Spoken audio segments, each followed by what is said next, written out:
Hi, welcome to another Sporting Communities mental health podcast. Sporting Communities are a community interest company. We are an ethical, non-for-profit organisation which services range from sports coaching, youth work, mentors and family support. We are a training academy delivering a range of qualifications, and we also have art and play services.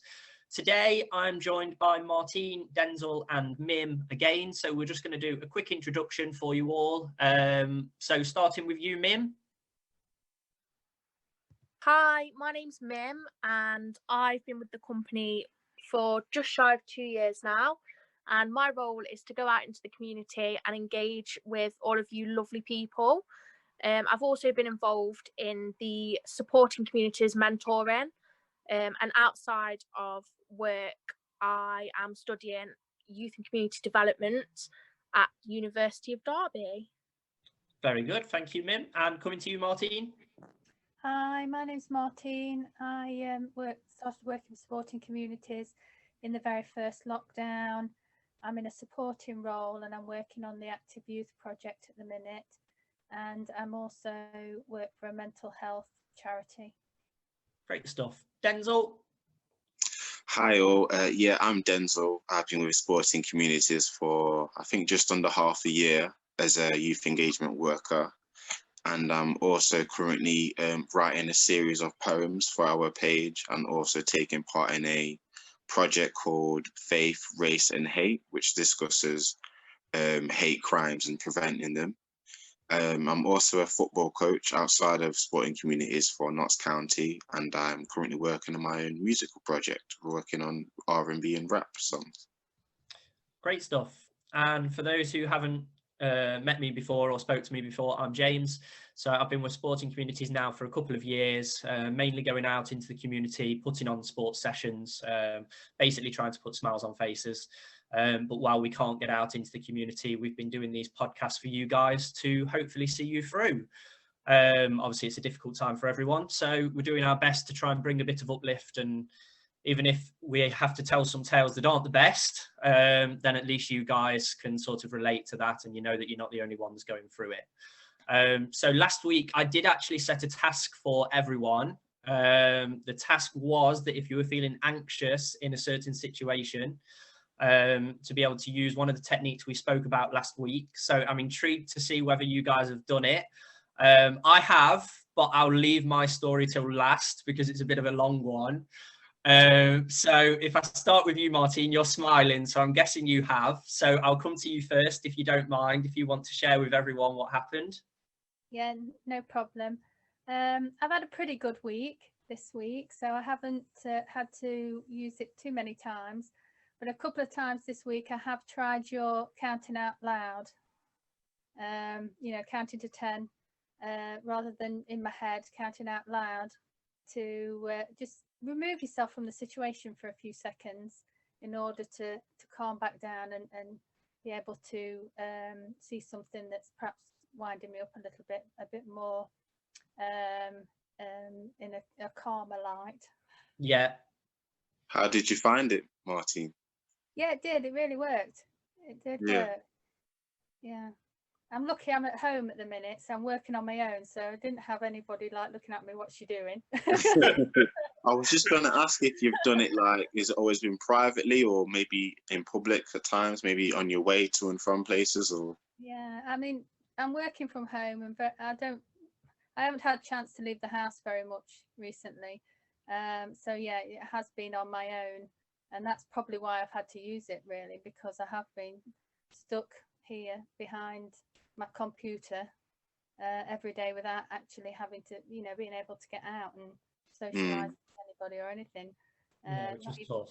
Go to the shops or anything. I'm at home all the time. So yeah, it definitely has helped. Oh, good. That's good to hear. How about you, Dens? There's two things I've kind of done.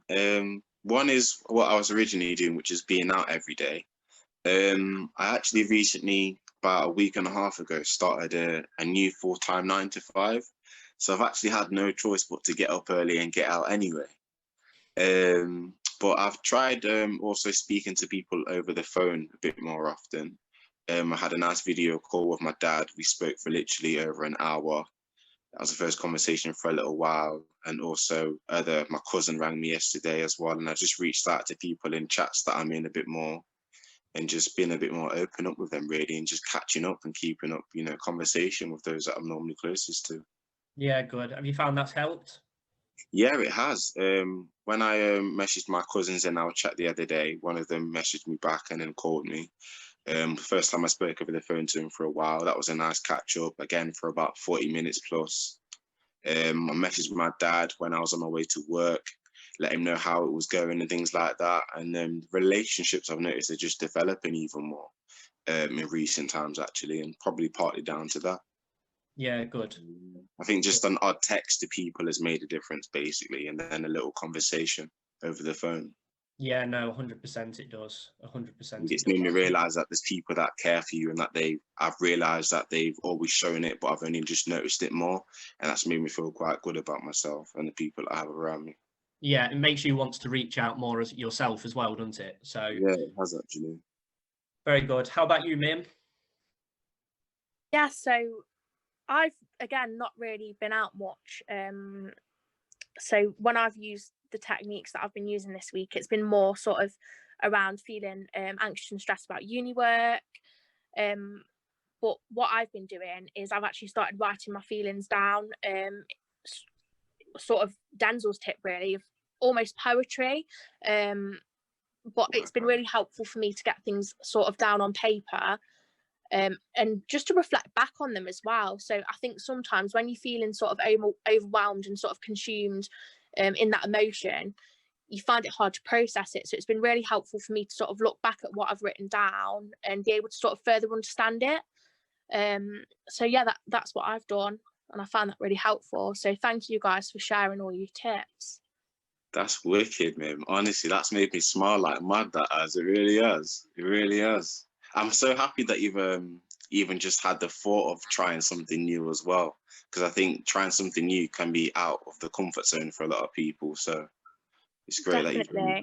It's been nice as well, because I've done it 4 times now actually, and it's been quite interesting as well as a reflection to look back and actually sort of be able to recognize the 4 different emotions that I was feeling in that moment. So I think that was really, really helpful for me. So I recommend you guys watching at home to actually give it a go, because I didn't necessarily think going into it that it'd help me massively. I just thought, you know, I'll give it a try, but actually it was really, really helpful, and it's something that I'll continue to do.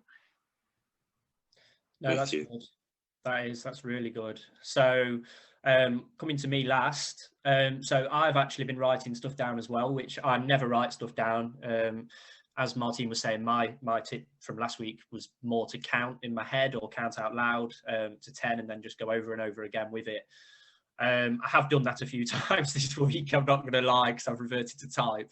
But I have also wrote a few things down if I've been feeling a bit anxious about stuff. And to tell you all now, so the thing that I was feeling anxious about, I actually caught COVID Thursday last week. I became quite ill with it, and found out that the way that I'd caught it was actually from my dad's house. So I'm in a bubble with my dad's house, so I'd been there. And to be honest, I was less anxious about myself having it than I was about everyone actually at their house having it. Obviously, my dad and stepmom, quite a bit older than I am, both obviously with a few health conditions and stuff like that. So a bit more susceptible to becoming ill from the virus. So I was less worried about actually being ill myself as I was about them becoming ill. And so at times I felt anxious about that. And I think actually because of that, I then became more ill myself, because you end up worrying about so much other things that actually you can't focus on yourself becoming better. So I used the tips that you guys were talking about last week, and I was writing everything down, and I was sort of writing down things that I can control, things that I can't control. And one of the things that I realized that I could do was I could actually still pick up a phone to them, even if I was feeling rough as. I could pick up the phone and just see how they were feeling. And actually, if they were feeling rough and I was feeling rough, that didn't matter so much, but at least they knew that I cared because I was picking up the phone to see how they were. And I did find that helped. I'll be honest, I was laid up for a few days. It properly knocked me out. So I really wasn't very well for a few days, and everyone at the house wasn't very well for a few days. But touch wood, we all seem to be coming through the other side of it. It's been about a week now, and we seem to be getting to the other side. So hopefully everyone's going to be fine. But I do think sort of the techniques that we spoke about last week definitely helped me, because I think without that, I would have been stressing a lot more. And the more I stressed, I found the worse I felt. So yeah, again, just like Mim said, thank you guys for all your tips and stuff for last week for what helps you, because actually that helped. And I think another one of the things that I tended to do was get out and get fresh air. Well, obviously at the minute I'm not allowed. So that for me has been a huge change, and to be able to not do the thing that I would normally do to sort of relieve stress has been quite difficult. So to have different things to try, that's definitely been a big thumbs up from me. So yeah. Wow. I'm glad you're starting to feel a little bit better now, James, and I hope your family are all okay as well. Oh yeah, definitely. We seem to be on the other side of it now, hopefully. So I've been speaking to them each day, and sort of seeing how we're all feeling. And some days others are feeling better than others. I think the one sort of overriding feeling now seems to be tiredness from us all. We all seem to still be quite tired with it. But the sort of main symptoms that have come with it to start with seem to be going, thankfully. So hopefully that continues. By next week, I'll be full of beans again, hopefully out running again. So yeah, we'll see. Would you say there's anything positive that you can take from such a negative experience for yourself and obviously your family members? Yeah, so I suppose leading on from that, one of the things that I wanted to touch on this week, which it got me thinking about, and then I was looking online about and sort of reading up about it, and is loneliness. So loneliness is a big thing for everyone, and anyone at any point can experience loneliness. And I think I felt, to be honest, once I had symptoms and I knew I had to self-isolate, I was worried living by myself that I was going to feel lonely. Now, I'll be honest, it's probably the least lonely I've felt in the last 5 years, because actually during this week, I've never had so many people text me or ring me to see how I'm feeling. And actually, sometimes when you are feeling rough, all you want to do is go to bed. So actually you're not fussed about being by yourself, because all you want to do is be by yourself, because when you're feeling rough, that is all you want. Now, it got me thinking about sort of the difference between being by yourself and actually feeling lonely. Now, I've been in big groups of people before and felt much more lonely than I have during the past week. And I suppose it got me thinking back to the first lockdown, when we were all told to make sure that we were checking in on each other, and making them phone calls. And I remember the sort of things put in place where if there was elderly people living on the street, that people were contacting them regularly, and maybe even just popping round outside the door, knocking on the door just to make sure they were okay. And it kind of got me thinking, I wonder how many of these things are actually still happening. And it's really made me think twice about the fact that I've rang sort of my dad's house, and I've rang my sister, who's been quite ill. I've rang them every day since I found out that they'd got COVID. But how many days did I ring them beforehand? Now, I probably spoke to them maybe, once or twice a week. Now, why am I speaking to them more when they're ill, physically ill, than actually they could be feeling really lonely, they could be feeling anxious? So I suppose it goes back to that thing. You never know when someone's all right or not. So even if you're feeling okay, reach out to sort of your loved ones or whatever, just to see if they're okay, because actually they could really need that phone call that day. And it just made me think that obviously we come on here and we talk about it every week and stuff like that. So it's always on my mind, and I do try to do my absolute best to make sure that I make the time to speak to them. But actually, like you were saying, Dens, even just sending a text, how long does it take to send a text? 20, 30 seconds? Now, I have 20, 30 seconds a day to send a text to my dad or my sister or my mum just to see how they're doing. But I guess some days I choose not to. Now, that's a choice that I'm making. I think if we all made that choice to make sure that we were checking on everyone each day, I think the world would be a place. So I suppose that's the one thing that I've taken from this last week, is don't wait for someone to become ill before you start checking in on them. You can do it every day. You could be having the best day. Just check in on them and say, oh, feeling great today. How are you doing? Because actually you feeling good might lift them up. So I suppose that would be my takeaway from the last week. I don't know how you guys feel about that and whether it's something you agree with or not, but that's been my takeaway from the last week. That's really, really inspirational, actually, James. And I think that's something that maybe I could work on a lot more. And I think I'm going to set myself the challenge this week, before we meet up next week, is to text someone new. And when I say no, not someone obviously that I don't know, but someone that I feel like I've not spoke to enough through this lockdown. And I'm going to set myself the challenge of checking in on those people this week. So why don't we all do thanks that? for that. All of us in this podcast and everyone listening to this podcast could reach out to someone that they've not heard from recently, or you've not reached out to yourself, and just have a little catch up and go from there. Yeah, I think that sounds like a really good idea. Definitely. I think just to mention one other person as well. So my nana, bless her, lives by herself. So she actually lives in Doncaster, so quite a way away from the rest of the family. And since she found out that I tested positive, she's texted me every day just to see how I'm feeling. Now, I suppose it made me think, if it was the other way around, would I have took the time to message her every day like she has me? And I hope I would. I do hope I would, but I don't know if I would, because actually you end up busy with other things going on in your life, and I'd make excuses because I'd be like, oh, well, I need to do this and I need to do this. And actually that little time that she's taking every day just to message me has been lovely. And it's nice to know that actually she's sat thinking of me, and it's made me want to reply, because I then want to message her to let her know I'm okay, because I don't want her sat around the house worrying about me all day, if that makes sense.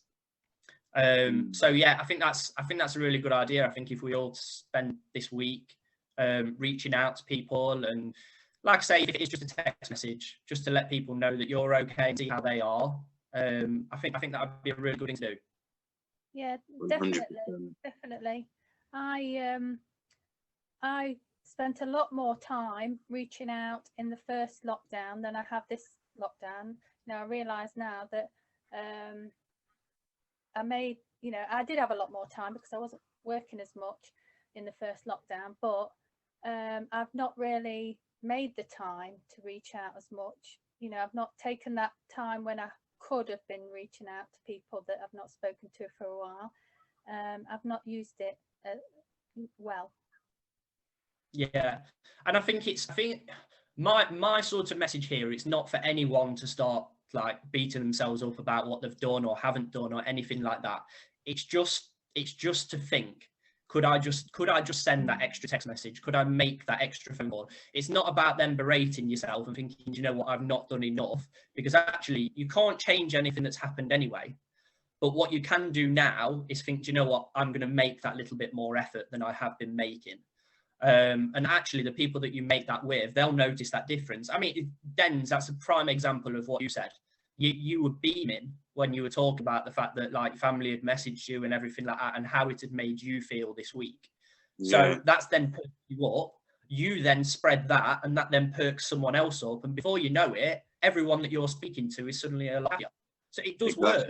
Yeah, I think it's energy as well, it just puts a lot of positive energy out there. And me, I'm a firm believer in things like energy and attraction. And I just think sometimes you can receive what you give back, if that makes sense, And I think if you maybe try and think like, if there's a certain person that that would make you feel happy if you heard from, there's also people out there that would be happy if they heard from you. So it works two ways, I think, if that makes sense. Yeah, no, definitely. 100% definitely agree. So yeah, I think also in considering the lockdown that we're in, and obviously it's our third lockdown now, isn't it? So I think if you think about how you was through the second lockdown and the first lockdown, what wasn't so great, think about what you can do differently throughout this third one. Maybe there's something you didn't do in the last one that you can do in this one, or people that you didn't speak to or hear from that you can reach out to yourself. And I think if you add a little change, like day to day or weekly, you'd eventually see a positive outcome. Yeah, definitely. Is there anything that you've done in particular, Dens? Just touching on that. But during this current lockdown, Yeah. in terms of loneliness, I've been writing more. Okay. Yeah, definitely been writing more. My schedule's actually more busy, but I think I've been a bit more open to. I think I've been a bit more active in terms of, like I said, the communication thing with more people. Not massive amounts, but definitely more than the previous. If anything, actually, since you've asked me about this lockdown, the first lockdown, I was communicating a lot with people because people was going crazy over this new social networking app that allowed everybody to video chat. So if anything, I should probably be a bit more like that and keep it up and continue. Yeah, I think like you said, Martine, I think in the first one, I think everyone was reaching out to everyone all the time, and everyone was doing like Zoom quizzes and all sorts, and like a family Zoom quiz seemed to be that was the in thing to do, wasn't it? Like in the first lockdown, that's all anyone was doing. Yeah. And I think that kind of, it got lost along the way somewhere. I think people got used to the fact of actually they just stay in the house, and they stopped reaching out as much. And I suppose, like I said, like going back to my original point, I think my thing is just going back to sort of reaching out to people who might need it, and just checking in on the people who you think, do you know what, I haven't spoke to them for a while. Let me just reach out and see how they're doing. Because like you said, Dens, that one phone call or that one message could make a huge difference. You could make their day.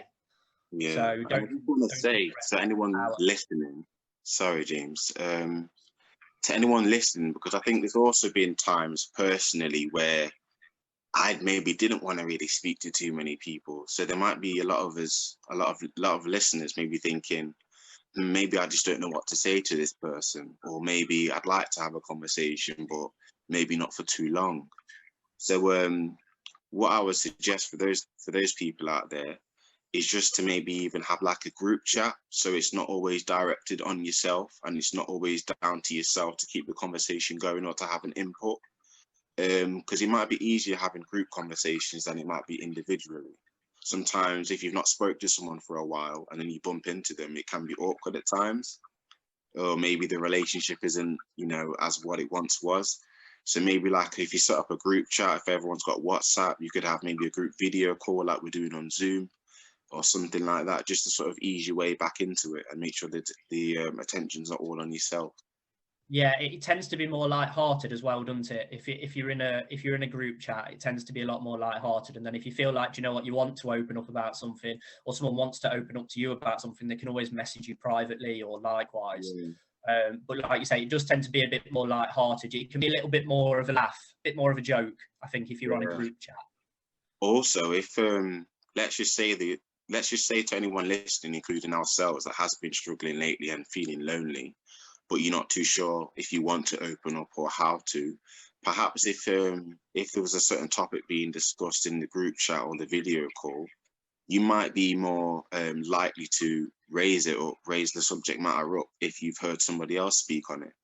So you can kind of encourage one another or encourage others to speak on something or to just improve their self-esteem based on what somebody else has said. There's probably things that I might not have even spoken on if it wasn't for either James, Martin, or Mim speaking on it themselves, Yeah. I couldn't agree more with all of that. I think as well, a good sort of, if people are struggling to, open up about particular things or to engage even in a group setting, it might be a good idea. So how us guys have been setting tasks for each other, that sort of creates the opportunity to be able to discuss those feelings. So if you are part of a group chat or something, maybe that's something that you guys at home could do, is set yourself these challenges and different things to try, because it opens up that opportunity to have those discussions, which, it might be a lot easier to then approach subjects that are more personal. And, it can be your choice if you get involved in those things then. So I think that's something that I personally would find quite helpful, because like Denzel said, you might not necessarily feel you can bring that topic up without the opportunity to sort of do that. So Yeah. I think that'd be helpful. 100%. 100%. If you guys did want to contact us about anything, please just obviously leave a message bar, or anything like that. If there's any topics that you want us to cover, then you can message us privately, or like I say, leave a comment, and then we can do that for you. But thank you again for listening and watching. We really do appreciate it, and we do hope that it helps. So we're all going to reach out to someone this week, and then fill each other in next week on how it goes. Yeah, Definitely. I'm looking forward to it. Good, me too. I'm looking forward to hearing the stories next week. Then, Question: has anybody by any chance already decided on who they might reach out to? No. No, I haven't decided yet. No, I'm going to give it. I won't tell you just yet, but I've got a good one actually. We'll leave it a surprise for next week. Yeah. Very good. All right. Thank you, everyone. We hope you have a good week, and we'll speak to you soon. See you later, Bye, guys. guys. Stay safe. Bye.